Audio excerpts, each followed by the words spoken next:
우리가 볼 하나님의 말씀은 요한계시록 11장 14절로 19절 말씀입니다. 요한계시록 11장 14절로 19절 우리 한 절씩 교동하는데요. 제가 14절을 읽습니다. 둘째 화는 지나갔으나 보라 셋째 화가 속히 이르는도다.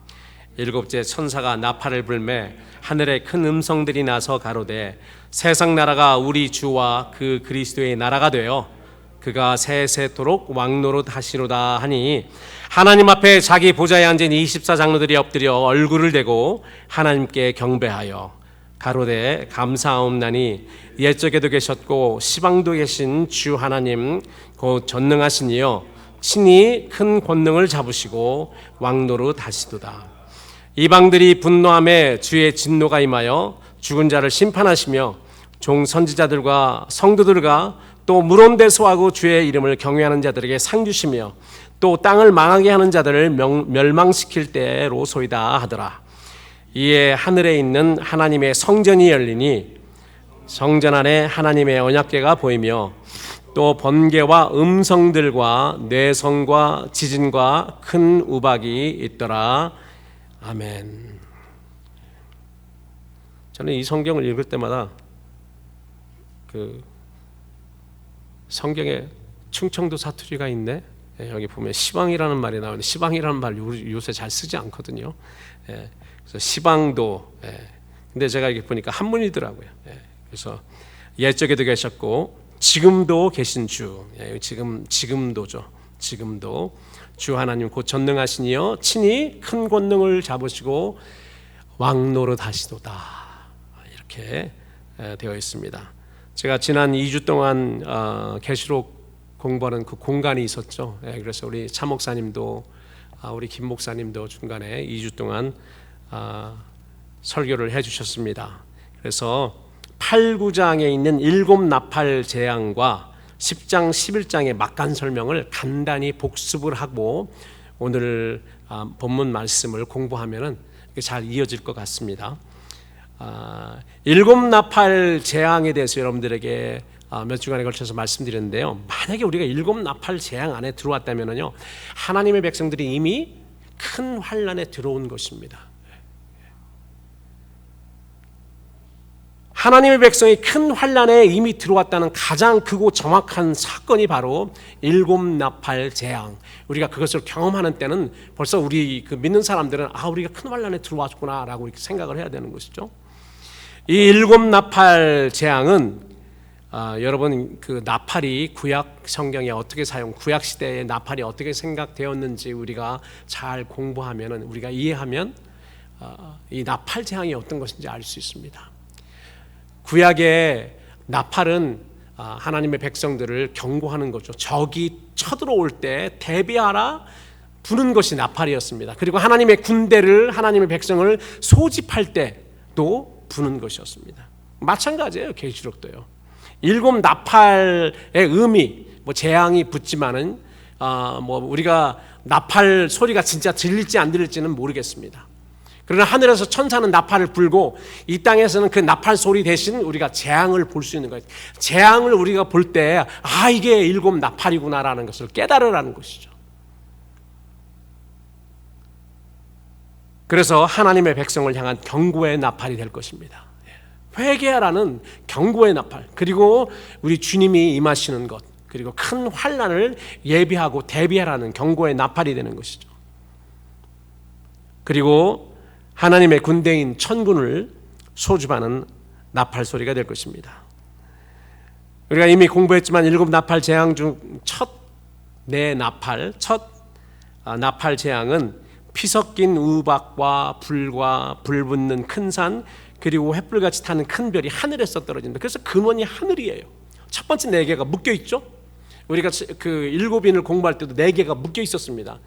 그 인에서도 흰 말이 나오고 그 다음에 그 붉은 말이 나오고 검은 말이 나오고 청황색 말이 나오고 이 첫 번째 인도 묶여 있듯이 나팔 재앙도 묶여 있습니다. 첫 번째 4개가. 근원이 하늘에 있습니다. 하늘에서 피 섞인 우박이 떨어지고 불이 떨어지고 불 붙는 큰 산, 횃불 같은 큰 별이 떨어지죠. 그래서 저는 이 네 개의 재앙은 서로 다른 재앙이라고 이렇게 보는 것보다 그렇게 봐도 뭐 무난합니다. 저는 이 한 사건을 땅과 바다와 강 그리고 해, 달, 별이라는 이 대기권이라는 네 가지의 관점에서 기록한 것이라고 보입니다. 그리고 이 네 가지 나팔 재앙 외에 세 가지 나팔 재앙이 더 있죠. 다섯 번째, 여섯 번째, 일곱 번째, 아주 우리가 두 가지는 이미 공부했군요. 다섯 번째, 여섯 번째는 공부했습니다. 그런데 특별한 것은 네 가지 첫 번째 네 나팔 재앙이 묶여 있는데 이 세 가지 재앙도 묶여 있습니다. 그래서 이거를 공중에 날아가는 독수리가 이 세 가지 나머지 이 세 나팔 재앙을 뭐라고 하냐? 화다 이야기를 합니다. 이 화로 번역된 헬라어 와이라는 헬라는 와입니다. 그리고 히브리어는 아하, 우리나라 말로는 오호라라고 이렇게 번역이 많이 되는데 헬라어는 와, 그리고 히브리어 구약 히브리어는 그 화라는 말이 그 아하라는 그런 단어예요. 그 단어 읽는 방법이 아하예요. 그래서 제가 한국말로는 이게 무엇일까? 와, 뭐 이런 것도 될 수 있지만은 이 화는 뭐냐면은 우리나라 사람들 잘 말하는 거 있죠. 이 재앙이 오면 뭐라고 말합니까? 아이고. 우리는 아이고에 가까운 말입니다. 아이고 이제 나는 망했다. 이런 말 잘 쓰지 않습니까? 이 화라는 말은 이제 나는 망했구나. 그래서 이사야가 하나님의 그 임재를 본 다음에 뭐라고 말했습니까? 화로다. 내가 살아계신 하나님을 봤다. 나는 이제 망했다라는 그런 말이죠. 이 화라는 말이 바로 그런 탄식어입니다. 첫 번째 화인 다섯 번째 나팔 재앙은 우리가 잘 알듯이 황충 재앙입니다. 구약의 요엘서를 우리 공부하면서 우리가 이 황충 재앙을 공부했잖아요. 요엘 선지자는 하나님이 먼저 이 메뚜기 황충이라고 하는 메뚜기 떼들을 먼저 보내십니다. 그 메뚜기 떼들이 한번 지나가면은요, 그 옛날에는 농경 사회였는데 그 농사진 것이 다 갉아먹고 갑니다. 그래서 경제적인 공황이 오는 거예요. 한번 이 황충이 지나가면은 결과가 뭐냐면은 경제적인 기근이 옵니다. 다 먹고 가니까요. 그 해 지은 모든 농작을 다 먹습니다. 지금은 우리가 뭐 농경 시대에 살지는 않지만은 이 마지막 때에 다섯 번째 나팔 재앙인 황충 재앙이 이 땅에 임하면은 황충 재앙은 신학자마다 어떻게 이게 황충이 무엇인지에 대해서 해석은 다 다릅니다. 그러나 우리가 알 수 있는 것은 이 황충 재앙이 지나가면은 기근이 온다는 것입니다. 경제 공황이 온다는 거예요. 마지막에 천재지변이 하늘에서 근원이 되는 천재지변이 이 땅의 3분의 1에 영향을 미치잖아요. 그러한 놀라운 전에도 없었고 후에도 없은 전무후무한 그러한 천재지변이 있은 다음에 그 정도면은 우리 하나님의 백성들은 깨달아야죠. 그리고 회개하고 우리 주님만 바라보고 우리 주님에게만 영광 돌려야 되잖아요. 그런데 그러지 못하기 때문에 하나님이 이제 황충 재앙을 몰고 오는 것입니다. 이 황충 재앙이 5개월 동안 이 세상을 쓰는데요. 이 황충 재앙이 끝나면은 반드시 요엘 당시에 있었던 그런 경제 공황, 기근이죠. 경제 공황이 옵니다. 여러분, 우리가 몇 년 전에 팬데믹을 통해서 이러한 온역이 오면은, 세계적인 그런 온역이 오면은 어떠한 어려움, 경제적인 어려움이 오는지 우리가 이미 맛을 보았습니다. 그렇잖아요. 우리가 다 그걸 겪었잖아요. 그런데 이 황충 재앙은 제 생각에는 그렇습니다. 이 황충 재앙이 저는 전무후무한 팬데믹이 될 거라고 저는 생각합니다. 그래서 아마 황충 이 바이러스를 그렇게 사도 요한이 본 것이 아닌가 저는 그렇게 생각을 합니다. 우리가 바이러스 그 코비드-19이잖아요. 코비드-19 그 바이러스를 통해서도 우리가 한 3년 동안 얼마나 고통받았습니까? 비즈니스 하는 사람들 망해 나간 그런 사람들이 얼마나 많습니까? 그리고 모든 세계가 그냥 고통을 받았습니다. 근데 5개월이라고 해서 5개월 동안 이 팬데믹을 통해서, 온역이죠, 전염병을 통해서, 사실 그 청황색 말이 상징한 것이 사망이지만은 영어로는 패스틸렌스 하니까 온역이 됩니다. 전염병이 되면, 전염병, 전쟁과 기근과 전염병이, 그것 때문에 사망에 이르는 것입니다.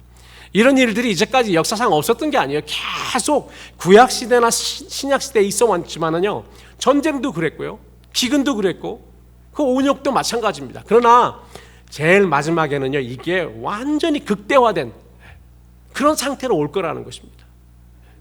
우리가 알아야 되죠. 깨달아야 되죠. 이게 마지막이구나. 그래서 우리 하나님의 백성들은 그 어느 때보다도 준비하고 깨어서 우리 주님 맞을 준비를 해야 되는 것입니다.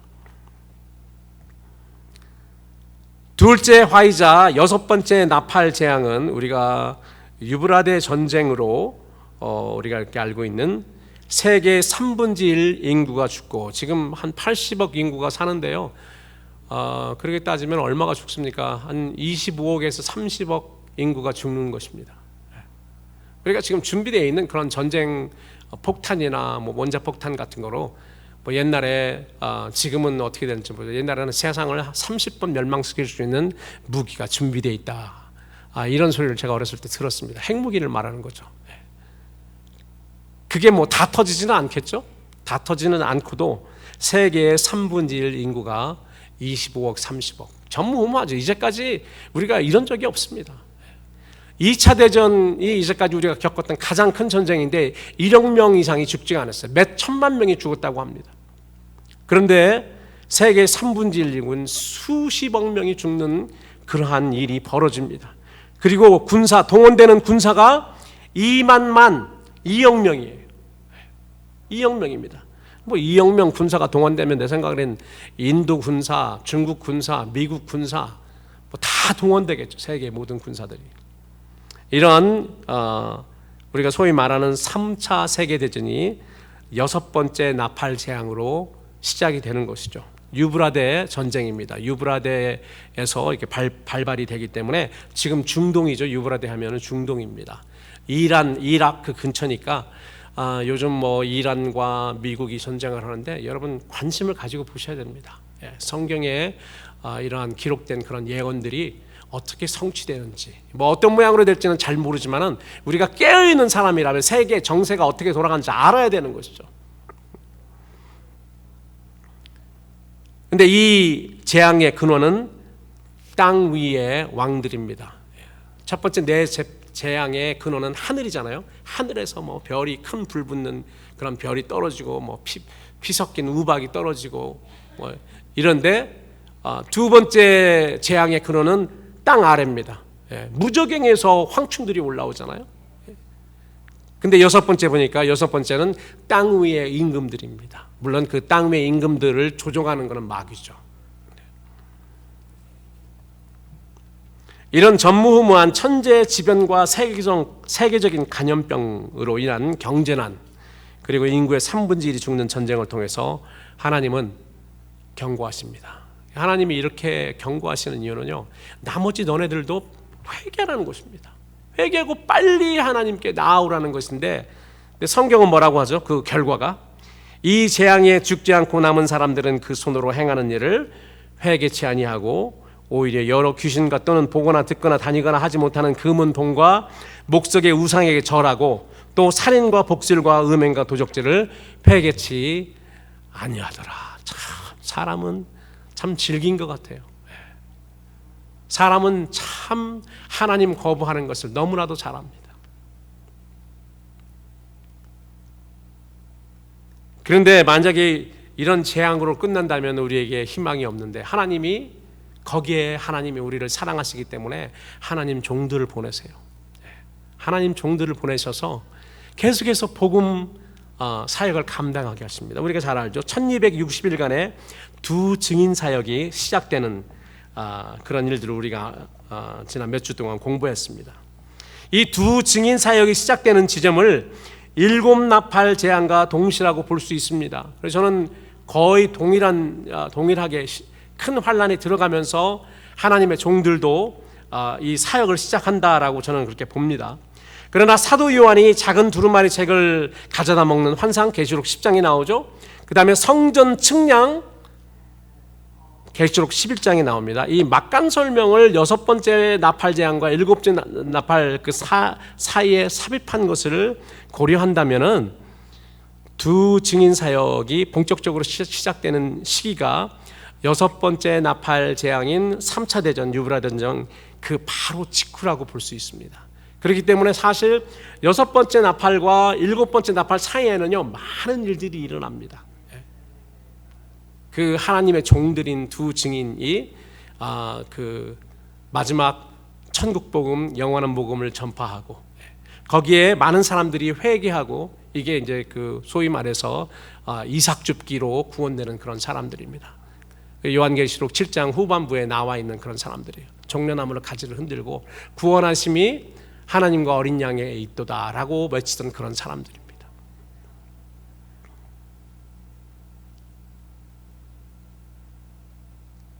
오늘 본문은 두 증인 사역에 관한 막간 설명이 끝나고 이제 여섯 번째 나팔 재앙에서 일곱 번째 나팔로 연결되는 그런 부분입니다. 일곱 번째 나팔에 대해서 이제 여러분 공부하게 될 건데요. 일곱 번째 나팔은 굉장히 특이하고요, 굉장히 중요합니다. 그 마지막 나팔, 일곱 번째 나팔은 여러분 계시록 이외에 몇 번 여러분 들으셨을 거예요. 사도 바울도 이야기를 합니다. 고린도서 15장에도 이야기하고 데살로니가 전서에도 이야기합니다. 마지막 나팔, 마지막 나팔 여러분 나오죠? 특이한 것은 다른 나팔들과 달리 어떤 특정한 재앙이 없습니다. 이게 특이한 거예요. 중요한 것은 이제 마지막으로 하나님의 언약이 성취되는 그런 일들이 실질적으로 일어나기 때문입니다. 그래서 특이하고 중요한 나팔이 마지막 나팔인 일곱 번째 나팔인 것입니다. 일곱 번째 천사가 나팔을 부니 보통 다른 여섯 나팔 때는 재앙이 따라왔는데 재앙 대신 하늘에서 큰 음성이 나서 내 생각에는 이 하늘에서 큰 음성, 난 큰 음성은 아마 내 생물 중에 한 명 아니면 내 생물이 전체적으로 이야기를 했다든지 그 중에 내 생물 중에 하나가 큰 소리를 친 것 같습니다. 선포하죠. 세상 나라가 우리 주와 그 그리스도의 나라가 되어 그가 세세토록 왕노릇 하시리로다. 여러분 한번 따라서 오세요. 세상 나라가 우리 주와 그 그리스도의 나라가 되어 그가 세세토록 왕노릇 하시리로다. 우리 빛나는 교회 성도들은 하나님의 나라에 대해서 여러 번 배웠기 때문에 제가 다시 설명드리지 않아도 잘 압니다. 오늘 또 이제 방송으로 비디오로 나가기 때문에 하나님 나라, 우리가 하나님 나라, 하나님 왕국이라고 영어로 보면 Kingdom of God입니다. 그래서 하나님의 나라보다 하나님의 왕자가 들어가 있거든요. 거기에요. 헬라어에도 거기에 바실레아 해서 거기에 왕이라는 바실에 해당하는 왕이 들어갑니다. 그래서 킹덤 오브 갓은 하나님의 왕국이에요. 제가 자주 말하잖아요. 그런데 이단들이 그 여호와의 증인들이 보면은 왕국을 많이 사용합니다. 왕국, 뭐 회관, 뭐 왕국을 많이 사용해.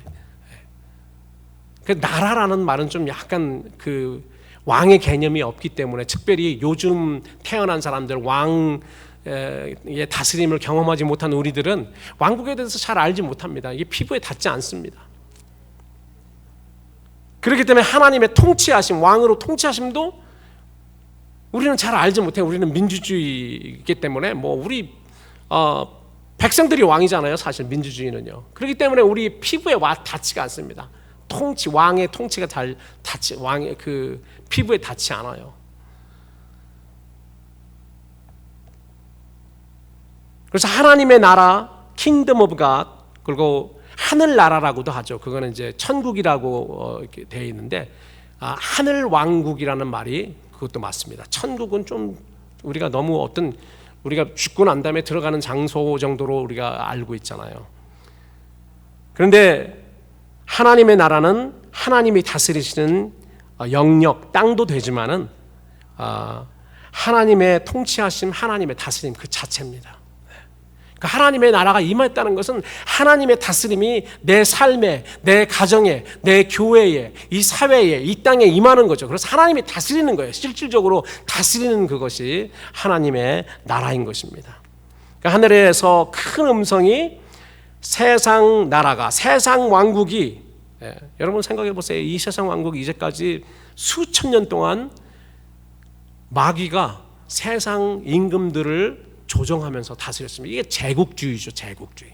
여러분 우리가 잘 아는 니느웨 왕국, 바벨론 왕국, 메데 파사, 그리고 헬라 왕국, 로마 왕국, 그리고 유럽 우리가 히스토리를 알면은 로마의 그 제도와 컬처와 이런 모든 문화와 다스림이 계속 해왔습니다. 그때마다 그 왕들은 다 달랐죠. 프랑스가 다스릴 때는 나폴레옹이 됐고, 뭐 대영 제국에서는 뭐 또 어떤 그 왕이 됐고, 독일 나치가 다스릴 때는 히틀러가 됐을 것이고, 지금 마지막으로 갑니다. 마지막도 유럽의 문명이기 때문에 로마의 문명이 마지막 자리에 지금 와 있는 거예요. 그래서 이 마지막 로마 문명의 마지막 자리에서 사용당하는 국가가 누굴까? 저는 요즘 관심 있게 봅니다. 30년 전까지만 해도 유럽의 EU, 유럽 연맹이라고 하죠. EU에서 10개국이 나와서 그렇게 될 것이다라고 이야기했는데 저는 요즘 생각이 좀 바뀌고 있습니다. 세상 왕국이, 세상 나라가 하나님과 그리스도 왕국이 되어, 하나님과 그리스도의 나라가 되어 하나님께서 영원히 왕으로 다스리시리로다 선포합니다. 다니엘서를 우리가 공부하면은 그 큰 신상에 대해서 다니엘이 그 꿈을 꾸고 다니엘이 꿈을 꾸는 것이 아니죠. 그 느부갓네살 왕이 꿈을 꾸고 해석을 하는데 바벨론 왕국과 메데 파사, 그리고 그다음에 앞으로 올 헬라, 그리고 다리는 뭡니까? 이 발은 로마라고 하는데 발가락 10개, 열 왕국이죠. 10개가 있어서. 그런데 이제 뜬 돌이 와서 어떻게 해요? 이 신상을 무너뜨리는, 이 뜬 돌은 예수 그리스도를 의미를 하죠. 그래서 그 10왕이 다스리는, 꼭 10개라는 것보다 아니 많은 왕들이 다스리는 그런 시대일 것입니다. 그 시대에 예수님이 오셔서 그 모든 세상 나라를 심판하시는 그런 일이 있을 것이다. 다니엘에게 이미 하나님께서 예언을 하신 것입니다. 다니엘서를 통해서. 그런데 세상 왕국이 그리스도 왕국이 되는 이 회복이 일어나잖아요. 이 부분에 대해서 여러분들에게 제가 말씀드리겠습니다. 왜 이게 중요한지. 여러분 창세기 1장 26절과 28절 우리 한번 열어보죠. 창세기 1장 26절 28절.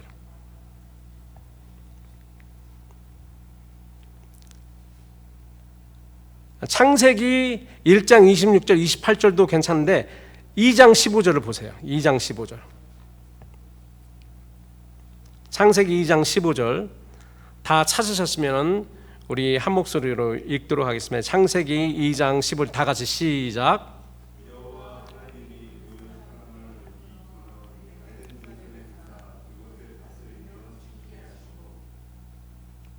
하나님이 뭐 이 부분 우리가 너무나도 잘 아는 거죠. 하나님이 사람을 창조하시고 사람으로 하여금 다스리고 지키게 하셨습니다. 그 땅을. 원래 하나님의 목적이 그거예요. 하나님의 목적은 뭐냐면은 하나님의 형상을 닮은 사람을 창조하시고 그들로 하여금 하나님이 만드신 이 땅을 다스리고 왕 노릇하는 거죠. 왕으로 다스리고 지키게 하셨습니다. 그게 어디서부터 시작이 됐냐면은 에덴 동산에서부터 시작이 됐어요. 아담은 혼자니까 에덴 동산에부터 시작한 거예요. 그래서 잘하잖아요. 동물들 이름도 짓고 잘했는데 문제는 중간에 발행하죠. 원래 하나님의 목적은 아담과 하와를 통해서 자손들이 번창하면서, 그래서 그 선악과를 따먹지 말라라는 그 말보다 더 먼저 하나님께서 내리신 명령이 뭐냐면은 번성하라는 것입니다. 그리고 자녀들을 생산하라는 거예요. 그렇게 해서 에덴 동산에서부터 시작이 됐지만 점점 하나님이 만드신 모든 땅을 점령하고 다스리는 겁니다. 그런데 에덴 동산에서 그게 엇나가 버렸죠. 인간의 대표인 아담이 범죄하고 불순종했기 때문입니다. 여러분, 불순종이라는 말을 잘 보십시오. 불순종, 먹지 말라는 그 선악과를 따먹었습니다. 불순종이죠. 불순종은 불신앙에서 왔죠. 죄를 낳고 죄의 결국은 뭡니까? 죄가 장성하니 사망을 낳았느니라. 그래서 그 결국은 사망인 것입니다. 인류의 가장 큰 문제가 뭐냐면 죽는 거예요. 사망입니다. 그 사망의 시작이 어디냐면 불순종이었습니다. 불순종이 제일 위험한 겁니다. 우리가 순종하고 불순종하고 별거 아닌 것처럼 생각하고, 아유, 믿기만 하면 되는지, 불순종, 순종, 이거는 다 옛날. 그렇지 않습니다, 여러분. 순종, 불순종 엄청난 차이인 거예요. 죽음과 생명의 차이.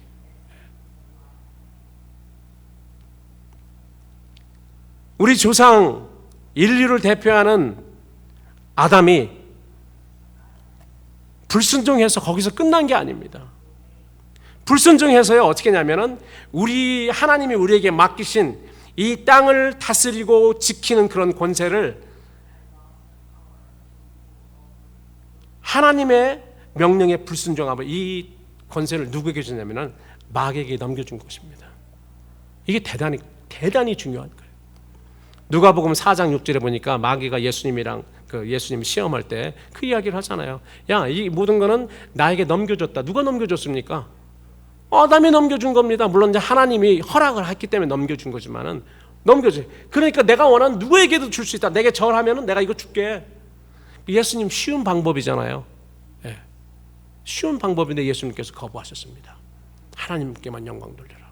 네. 예수님은 아셨죠. 예수님은 이거를 그 하나님의 통치하심을 회복하러 오신 분이시기 때문에, 그렇기 때문에 불순종으로 하나님의 통치하심을 거부하였던 인류 대신해서 완전한 순종을 통해서 하나님이 우리를 다스리는 그 하나님의 통치권이 회복되도록 하신 것입니다. 이게 굉장히 중요한 것입니다. 아담이 불순종으로 마귀에게 넘겨준 이 하나님의 통치권을 다시 가져오는데 뭐가 필요해요?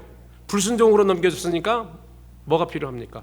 순종, 온전한 순종이 필요한 것입니다. 그래서 예수님은 2번 하나님께 영광 돌렸습니다. 언제? 빌립보서 2장에 보니까 하나님께서 하늘 보좌 영광을 다 버리시고 겸손하게 사람의 몸을 입고 이 땅에 순종해서 겸손으로 오셨을 때 하나님께서 영광 받으셨어요. 그래서 요한복음에 보면은 내가 이미 너에게 영광을 받았고 한 번 더 영광을 받으리라, 이런 말이 나온 것입니다. 마지막 한 번 더 하나님께서 언제 영광을 받으십니까?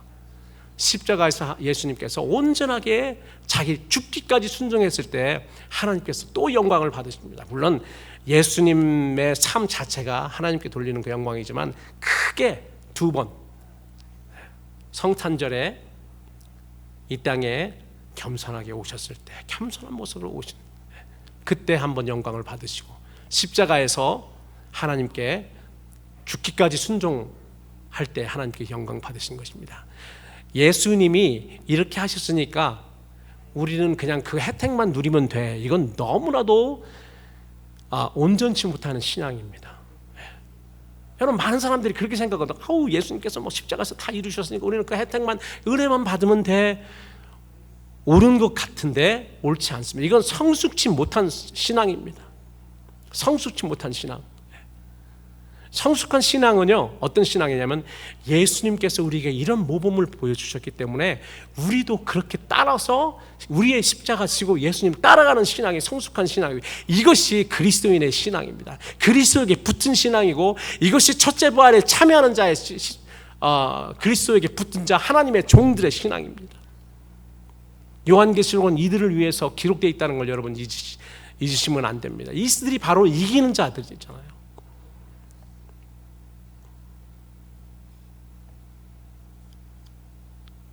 마귀가 이제까지 이 세상의 모든 제국을 다스려 왔습니다. 역사상 이것이 바로 이 세상 나라의 실체예요.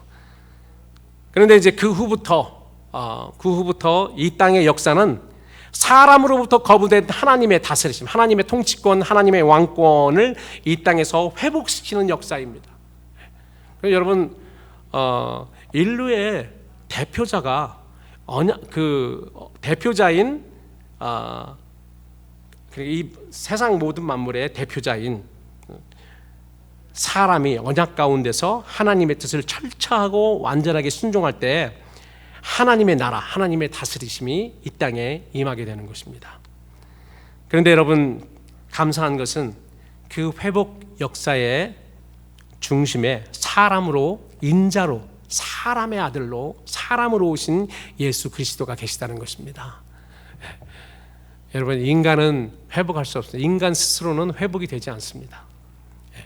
우리는 아담 이후로 하나님께 순종할 수 있는 그 능력을 상실해 버렸어요. 그렇기 때문에 우리 죄인들은 할 수가 없어요. 죄를 짓지 않으신 예수님이 오셔서 그것을 회복해 주셔야 됩니다. 회복해 주시는데 필요한 그 대가가 십자가의 구속이었습니다. 그걸로 값을 치르고 우리에게 그 능력을 다시 회복을 해 주신 것이죠. 이제는 우리 차례입니다. 그래서요, 우리가 순종할 차례예요. 그 회복 역사, 우리는 이제 소위 그걸 뭐라고 하냐면 구속 역사라고 하죠. 구속 역사의 중심에 사람으로 오신, 인자로 오신 예수 그리스도가 계십니다. 뭐 이 정도의 만약에 우리가 드라마를 보면 박수 쳐야 되는 부분이죠, 그렇죠? 예수님이 오셔서 회복을 시키십니다. 그게 시작이 됐습니다. 예수님께 오셔서 예수님의 역할을 다 하셨어요. 그게 어디냐면 십자가예요. 그래서 내가 할 일을 다 이루었다. 근데 거기서 끝난 게 아닙니다. 계속해서 이제 예수님 다시 재림하시는 날까지 성령님이 교회와 함께, 우리들과 함께 그걸 이루어 나가고, 그게 끝나면은 이제 예수님께서 오시는 거죠. 지금은 성령님께서 일하는 성령의 시대입니다. 우리를 통해서 일하세요. 우리가 온전한 순종을 이루어야 되는 것이죠. 성령의 도와주심을 통해서. 그래서 예수님 닮은 사람들로, 순종의 예수님 닮은 사람들로 우리가 서게 될 때에 예수님께서 오시고 하나님이 이 땅을 다스릴 수 있는, 왕으로 다스릴 때는 하나님의 왕권, 사람으로부터 거부된 이 왕권이 회복이 되는 것입니다. 그래서 인류의 첫 대표자였던 아담이 불순종하여 마귀에게 넘겨진 하나님의 왕권을 마귀로부터 회수하고 하나님의 왕권을 회복하기 위해 마지막 아담인 예수께서 하늘 보좌를 버리시고 겸손히 이 땅에 오셨고 또 십자가에서 죽기까지 순종하신 것입니다. 이게 어떻게 보면 우리가 그 하나님의 우편에 놓인 그 두루마리 있잖아요. 두루마리를 예수님만 취할 수 있잖아요. 그 요한이 펑펑 댕성통곡을 했습니다. 이 땅 위에, 이 하늘에나 이 땅에나 땅 아래 하나님으로부터 이 책을, 두루마기 책을 취할 자가 없었습니다. 예수님은 취할 수 있습니다. 왜? 순종, 온전하신 순종을 통해서 이기셨기 때문에, 어린 양 유다의 사자가 이겼기 때문에 하나님으로부터 이 책을 취할 것이다. 비슷한 그런 그 흐름이잖아요. 예수님만이 이것을 회복하실 수 있습니다. 예수님이 큰 책을 하나님 오른손에 취했던 것처럼 하나님의 종들은 천사의 손에 놓인 작은 책을 취합니다. 우리도 순종을 예수님처럼 작은 스케일로 순종을 해야 되는 것이죠. 우리 그리스도인 한 사람 한 사람이. 저는 구속사적인 성경 해석, 제가 전에도 여러분들께 한번 말씀드린 적이 있는데요. 많은 신학자가 성경을 인간의 구원 관점에서 보는 구속사적으로 해석을 합니다. 뭐 구속사적으로 해석을 하는 것이 잘못됐다는 것이 아니고요. 그것도 옳게 보는 그런 신학의 견해입니다. 그런데 그건 너무 지나치게 인간 중심이에요. 인간이 구원을 받아야 되기 때문에 구속사적인 거가 내 구원 중심적으로 해석을 성경을 합니다. 그래서 그 구속사적으로 성경을 해석하는 것이 잘못되지는 않았지만은 난 좀 부족하다라고 생각을 해요. 사실 성경은 제가 여러분들에게 이미 말씀드린 대로 하나님 나라와 그의 권세와 영광의 관점에서 보는 하나님 나라의 회복의 역사라고 봐야 되는 것입니다. 우리의 구원 중심이 아니고요, 잃어버린 거부된 하나님의 왕권 통치하심이 회복되는 그 역사다라고 이렇게 봐야 되는 것이죠. 하나님의 나라가 임하는 것이 인간의 구속보다 더 궁극적이기 때문에 그렇습니다. 물론 하나님의 나라가 회복되기 위해서 인간이 먼저 구원받고 인간이 또 예수님 본받아서 순종하는 그런 삶을 드림으로써 하나님의 다스림이 온전히 이렇게 회복이 되는 것이지만, 그렇기 때문에 더 궁극적인 건 뭐냐면은 하나님의 다스리심, 하나님의 나라가 임하는 것입니다. 그래서 우리에게는 사람의 구원이 가장 중요한 부분이라고 우리가 여길 수 있지만, 더 중요한 것은 하나님의 관점에서 보면은 하나님의 다스리는 권세가 회복되어서 사람들이 하나님을 다시 두려워하고 그에게 영광 돌리고 하늘과 땅과 바다와 물들의 근원을 만드신 하나님을 경배하는 것이라는 것입니다. 마지막 때에 하나님의 종들은 이 복음을 전해야 되잖아요. 하나님을 두려워하라, 우리는 선포해야 됩니다. 하나님께 영광을 돌려라. 마지막 때 하나님께 영광 돌릴 수 있는 방법은요, 우리의 죽음으로밖에 될 수가 없습니다. 왜 그런가 하면은 다 적그리스도가 나눠주는 그 배급, 식량을 얻을 수 있는 그 배급, 물물 교환할 수 있는 그 권을 주지를 않습니다. 그렇기 때문에 우리가 굶어 죽든지 목 베어 죽든지 둘 중에 하나밖에 없어요. 그러므로도 우리의 신앙을 지키고 하나님께 영광을 돌리는 그런 방법밖에 없다는 것입니다. 그렇기 때문에 우리가 준비해야 되는 것이죠.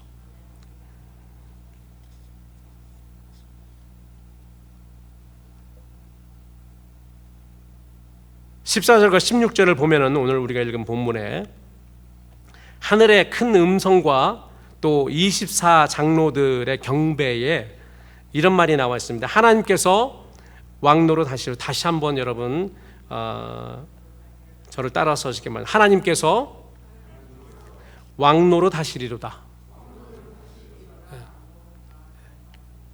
그런 내용이 있는데요, 우리말로 왕노릇 하시리로다라고 번역된 바실유라는 헬라어 단어는 왕이 아닌 사람이 왕노릇 한다는 뜻으로 오해하기 쉬운 그런 번역입니다. 왕노릇 하면은 왕도 아닌 사람이 왕노릇 하는 거를 우리가 왕노릇 한다고 하잖아요. 근데 그 말이 아닙니다. 바실유란 말은 왕으로 다스린다, 왕으로 통치한다는 그런 말이에요. 그러니까 왕노릇 한다라는 말은 잘못되어 있는 거예요. 하나님이 무슨 왕노릇을 합니까? 하나님이 왕으로 다스리는 거예요. 왕이 아니신데 왕노릇 하는 게 아닙니다. 하나님이 왕으로 다스리는 하나님의 나라가 임했다라는 그런 선포죠. 그래서 이 하나님의 왕국, 하나님의 나라, 천국 다 동일한 말인데요, 이 주제는 요한계시록뿐 아니라 성경 전체에 흐르는 중심 주제입니다. 우리가 잘 알듯이 주님이 이 땅에 계실 때 제자들에게 가르쳤던 가르침의, 우리 주님의 가르침의 주제, 중심 주제이기도 했습니다. 예수님이 어떻게 그 공생애를 시작했습니까? 예수님의 입에서 제일 처음 회개하라, 천국이, 하나님 나라가, 하나님의 통치하심이, 하나님의 다스리심이 임했다. 예수님을 통해서 내가 왕권을 가지고 와서 이제 너희를 다스리려고 한다, 그 말이잖아요. 그렇기 때문에 회개하라. 새로운 나라의 백성들, 하나님 나라의 백성들은 회개하라는 거예요. 불순종해서 뒤집어가지고 순종하는 삶을 가지라는 그런 말 아닙니까? 내 회개는 눈물 흘리고 코눈물 흘리고 이렇게 하고 끝나는 게 아니라는 것입니다.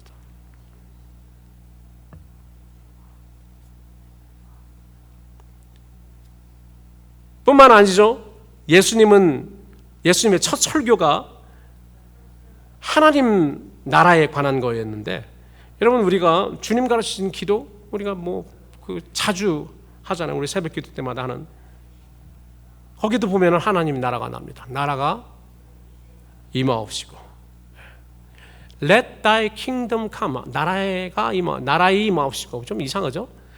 Let thy kingdom come. 무슨 말이냐면 하나님의 다스림으로 임하게 하소서라는 그런 기도의 내용입니다. 하나님의 다스림이 이 땅에 오도록 하세요. 내 삶에 오도록 하세요. 근데 이 기도는요, 우리가 아무리 이 기도를 해도 우리가 순종하지 않으면 하나님의 다스림이 임할 수가 없습니다.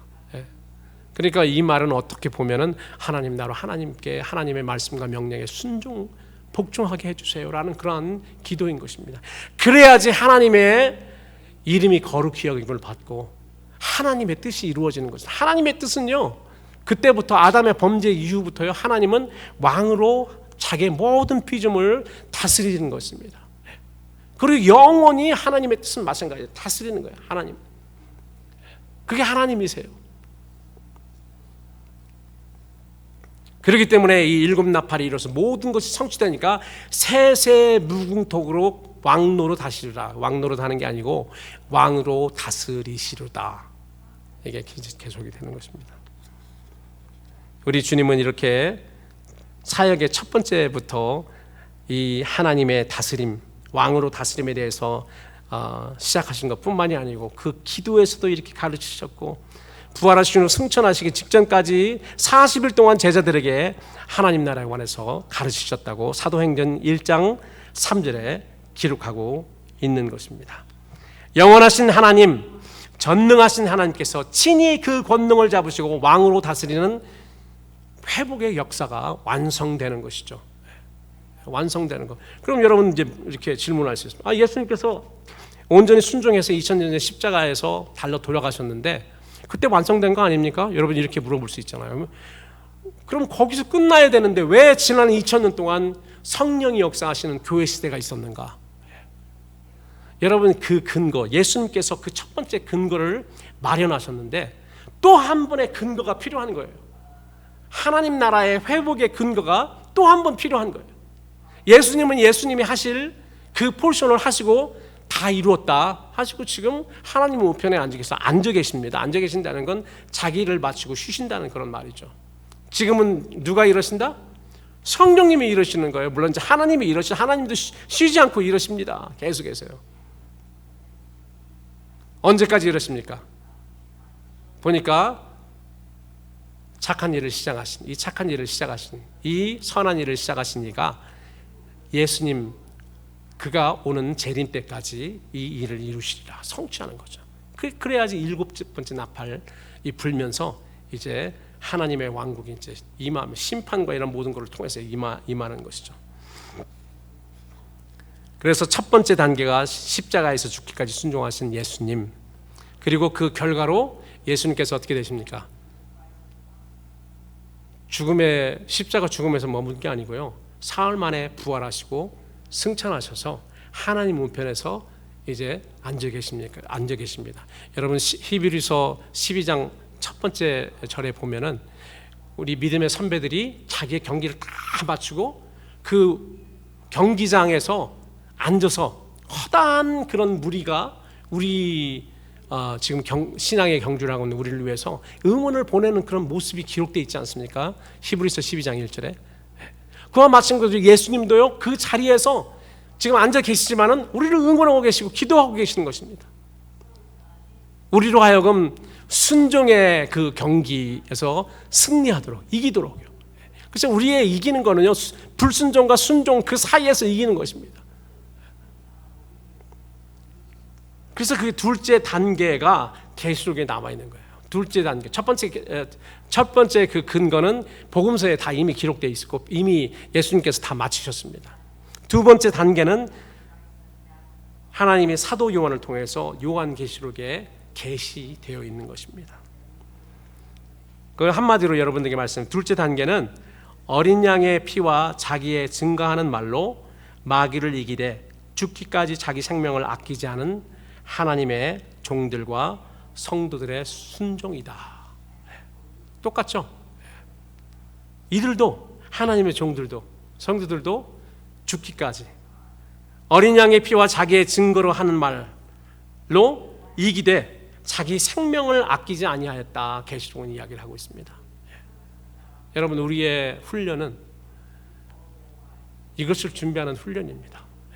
우리가 하나님의 말씀과 또 예수 그리스도의 증거, 우리 안에 있는 성령님이십니다. 이 증거를 하되 죽기까지 하는 것입니다. 죽기까지. 우리가 그것을 선포하면서 죽임을 당할지 안 당할지는 하나님이 아시지만은 뭐 당할 각오로 그렇게 알고 우리가 하는 거죠. 마지막 때는. 그래서 그렇게 종들이, 하나님의 백성들이 그런 순종을 할 때 그 결과는 하나님께 영광이고요. 그들이 그리스도께서 강림하실 때 그리스도에게 붙은 자가 돼서 첫 부활에 참여하게 되는 것입니다. 마땅히 첫 부활에 참여하게 되는 거죠. 예수님처럼 예수님이 어디를 가시는지 쫓아가기 때문에 첫 부활이 되는 것입니다. 그래서 요한계시록 14장에 보면은 그 14만 4천이 어린 양이 어디를 가든지, 죽음에 가든지 영광의 자리에 가도 어딘지 가서 쫓아다닙니다. 따라다닙니다. 그래서 첫 열매라고 이야기를 하잖아요. 첫 부활에 참여하게 되는 것입니다. 그분들이 진정한 의미로서 그리스도인들이에요. 그분들이. 우리가 그리스도인 하면 너무 폭이 넓게 우리가 사용이 되는데 그렇지 않습니다. 우리 주님은 그들을 찾으러 오셨어요. 그들을 먼저 구속을 하신 것이죠.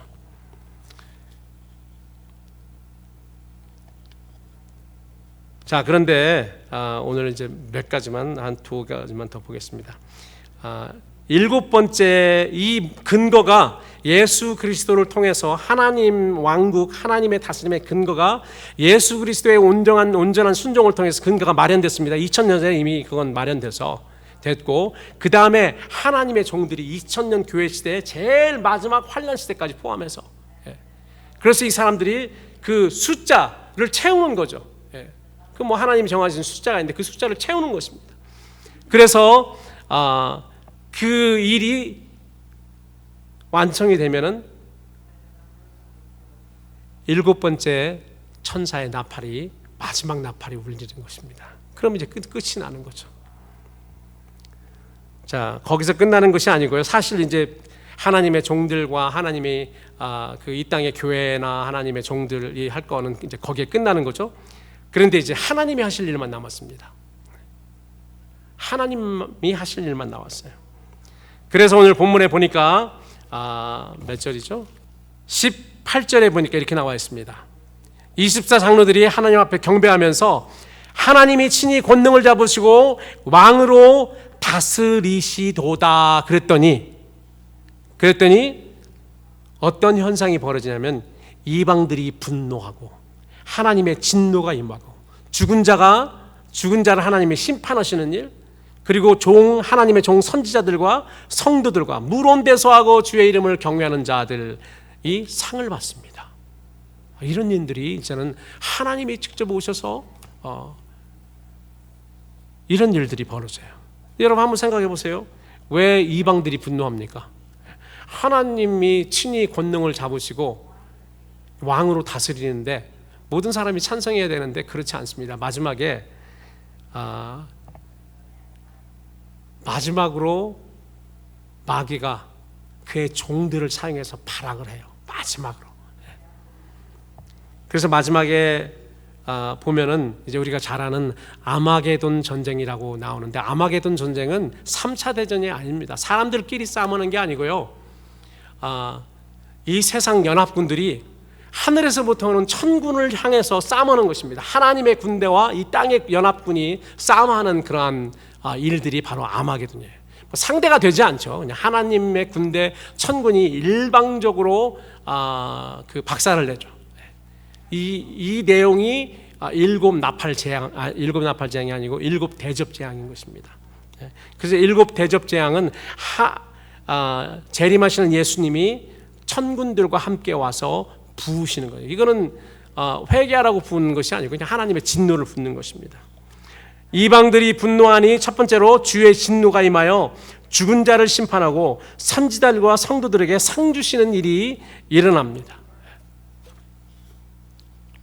그래서 이방들이 분노하고 주의 진노가 임한다는 것은 여러분 이미 구약의 시편 기자 시편 2편이죠. 여러분 시편 2편을 보면은 자세하게 예언되어 있습니다. 어찌하여 이방 나라들이 분노하며 민족들이 헛된 일을 꾸미는가? 연합국 사람 다 모아가지고 너희들 오고 이제 뭐 외계인들이 침입한다, 다 모여라. 그러면 뭐 중국, 미국, 한국 뭐 다 모일 거예요. 다 모여서. 그래서 외계인과 싸우는데 이게 이제 하나님을 대적해서 싸우는 그런 일이 되겠죠. 세상의 군왕들이 나서며 바른돌이 서로 꾀하며 여호와의 그의 기름 부은 자를 대적하며 우리가 그들의 맨 것을 끊고 그의 결박을 벗어버리노자, 그렇게 말합니다.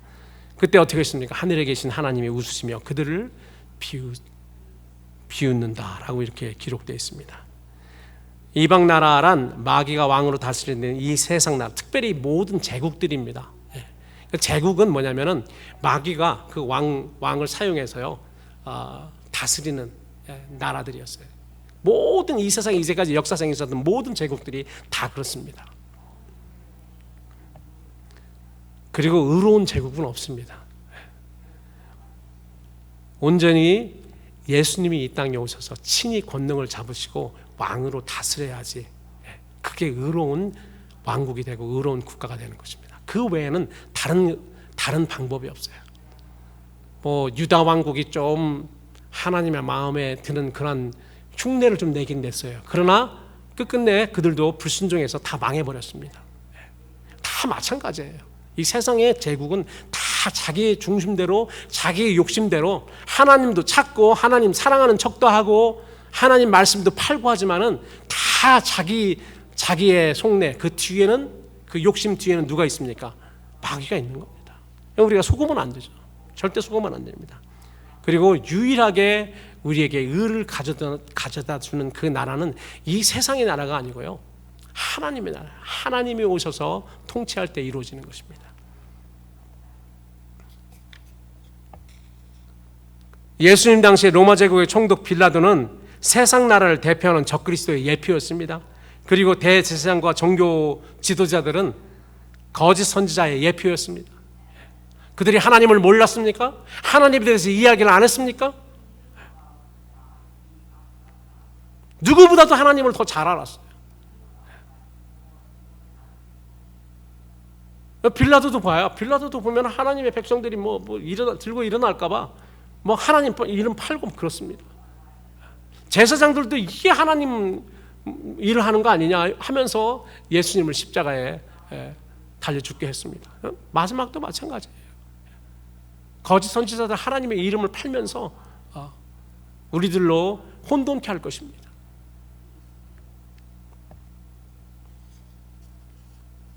세상 권력과 세상 종교를 대표하는 빌라도와 대제사장이 연합해서 예수님을 죽인 것 같이 이제 인류 역사 끝에도 모든 연합된 열방 국가들을 다스리는 적그리스도가 등장할 것이고요, 모든 종교를 대표하는 그 우두머리 거짓 선지자가 등장할 것입니다. 사도 요한은 연합된 나라들의 총독을 바다에서 올라오는 짐승이라고 보았고요, 모든 종교 통합의 대표를 등장하는 거짓 선지자를 땅에서 올라온 짐승이라고 보았습니다.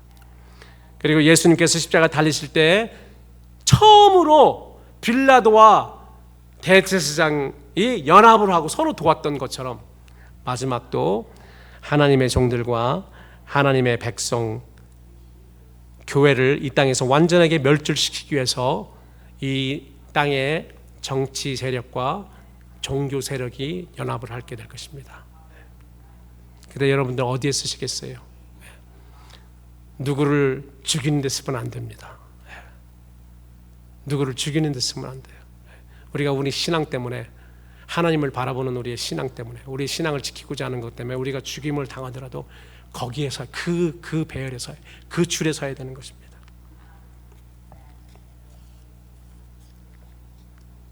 사랑하는 성도 여러분, 하나님의 종들과 성도들의 수고의 대가는 이 땅에서 우리가 받지 않습니다. 18절에 보니까 종 선지자들과 성도들과 또 물온대소하고 주의 이름을 경외하는 자에게 상 주시는 시기가 옵니다. 이것이 궁극적인 ultimate prize, 이것이 궁극적인 우리가 받을 상급이에요. 이 땅에서 우리가 상급받을 생각하지 마세요. 어제 제가 이제 TV를 보면서 어제 보니까 월드컵도 하고 농구에 여러분 관심 있는지 모르지만 미국의 NBA 농구 결승전 마지막 게임이 어저께 벌어져가지고 뉴욕 닉스, 뉴욕에 있는 그 팀이 우승을 했습니다. 물론 이 경기에 임하는 모든 선수들이요 각자의 대우를 받습니다. 이 사람들을 보면은 몇백만 불, 몇천만 불씩 1년에 받는 사람들 많아요. 그러나 이 사람들이 운동을 하는 거는 물론 대우 받는 것, 뭐 몇백만 불 받고 뭐 높은 대우도 받고 명예도 그것도 있지만은 이 사람들이 궁극적으로 원하는 거요. 이 NBA 결승전에서 이겨서 이 트로피를 한번 들어보고 싶은 거예요. 이게 그들의 가장 큰 소망입니다. 여러분, 우리가 이 땅에서 뭐 여러분 우대를 받고 뭐 그 대우를 받고 상급을 받을 수 있으면 받는 거에 대해서 내가 뭐라고 하지 않습니다. 그러나 그것이 우리의 궁극적인 상급은 아니라는 거예요. 우리의 궁극적인 상급은 하나님께서 오실 때에 하나님의 종들과 성도들과 하나님을 경외하는 자들에게 주실 상급이 분명히 있는 것입니다. 그것이 궁극적인 상급이고 우리 성도들은 그것을 바라보며 신앙생활을 해야 되는 것입니다. 마지막으로 보니까 하늘에 있는 하나님의 성전이 열리는 일이 일어나죠. 19절에 보니까 이 하늘에 있는 하나님의 성전이 열리니 성전 안에 하나님의 언약궤가 보이며 또 번개와 음성들과 우레와 지진과 큰 우박이 있었더라. 여러분, 이 말이 무슨 말이냐면요, 여러분, 하나님의 성전이 열린 적이 있습니까? 어떻게 생각하세요? 하나님의 성전은 옛날에 모세의 성막처럼 꽁꽁 쌓여 있습니다. 하나님의 성막이 뭐 여러 개의 덮개로 막 덮여 있고요. 중간에는 그 지성소에 들어오지 못하도록 또 성막이 또 있습니다. 커튼이 있고, 그 다음에 성전 앞에 문이 또 있습니다. 그래서 거기는 보통 사람들이 못 들어가요. 제사장들만 들어가요. 그리고 그 또 커튼 뒤에는 대제사장만 들어갑니다. 그리고 또 이렇게 또 막이 또 있어요. 그럼 번제단이 바깥으로 보면 거기는 레위인 아니면 또 못 들어갑니다. 그리고 또 그 솔로몬 제2의 성전이나 헤롯 성전에 보면 또 이방인의 뜰이 또 있습니다. 이렇게 여러 개로 나뉘어져 있고요. 하나님의 성전은 꼭꼭 닫혀 있습니다. 그런데 여러분, 예수님이 돌아가시면서 예수님이 십자가에 돌아가시면 어떤 일이 성전에 일어났습니까? 지성소와 성소를 가르는 그 커튼이 위로부터 아래, 하나님이 하신 거죠. 위로부터 아래로 찢겨서 지성소가 열렸어요. 열렸습니다. 그래서 하나님의 제사장들이 들어갈 수 있는 거예요. 옛날엔 대제사장 한 사람이 들어갈 수 있는데 이제는 제사장들이 들어갈 수 있는 거예요. 여러분, 그리스도인들은, 그리스도에 붙은 자들은 하나님께 우리의 몸을 산제사로 드리는 제사장들입니다. 그러니까 우리는 들어갈 수 있는 권이 있는 거죠. 나중에 보니까 어떻게 해요? 하나님의 성전이 다 열려버려요.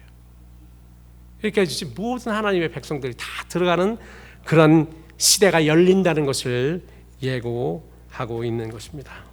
사랑하는 성도 여러분, 여러분의 왕은 누구십니까?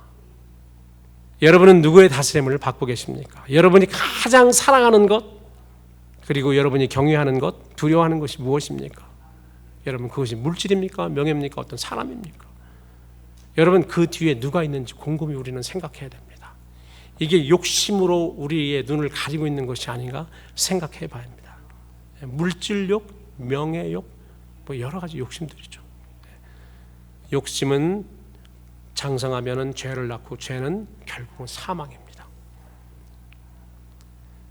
우리의 가장 사랑하는 것 뒤에 우리의 주님이 왕으로 계시지 않는다면 여러분 아주 큰일입니다. 그러므로 우리는 하나님의 나라, 하나님의 다스림, 하나님의 통치하심이 우리의 삶에 임하도록 기도해야 되는 것이죠. 그것을 우리 주님은 가르치신 것입니다. 그리고 하나님의 뜻은 그의 종들과 백성의 온전한 순종을 통해 하나님께 영광 돌리는 것입니다. 그래서 하나님의 뜻이 이 땅에서 이루어지이다, 왜 기도하는 거 아닙니까? 온전한 순종을 말하고 있는 것입니다. 온전한 순종이야말로 우리가 하나님께 영광 돌릴 수 있는 최선책이고 아마도 유일한 길이라고 저는 생각합니다. 이 길이 순종하는 거, 온전한 순종하는 거 외에 하나님께 영광 돌릴 수 있는 것이 만약에 있었다면 예수님께서 그 길을 택하셨을 것입니다. 그리스도를 우리의 구원자로 믿는 것은 신앙의 시작입니다. 그러나 우리의 신앙은 거기서 끝나지 않습니다. 예수님은 나의 구원자입니다. 옳은 고백이죠. 예수님은 우리의 구원자 분명하십니다. 그러나 우리의 신앙은 거기서 끝나면 안 돼요. 이게 시작이지 끝나는 건 아닙니다.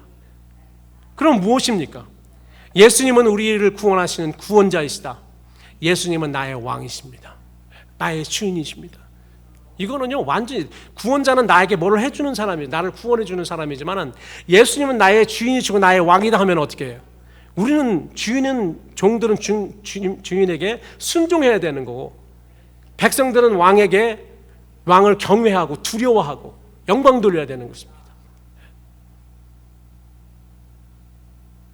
만약에 우리가 주님은 나의 구원자이십니다 해서 만약에 우리의 신앙이 끝난다면은, 제가 이거 잘못된 신앙이라고 말하지 않겠습니다만 이것은 미성숙한 신앙이다 라고 저는 그렇게 말을 하겠습니다. 우리는 하나님과 그리스도를 왕으로 모시고 그에게 철저히 다스림을 받아 온전한 순종으로 하나님에게 영광을 돌려야 하는 것입니다. 여러분, 하나님의 나라, 하나님의 다스림에 순종으로 들어가는 자가 되시기를 우리 주님의 이름으로 축원합니다.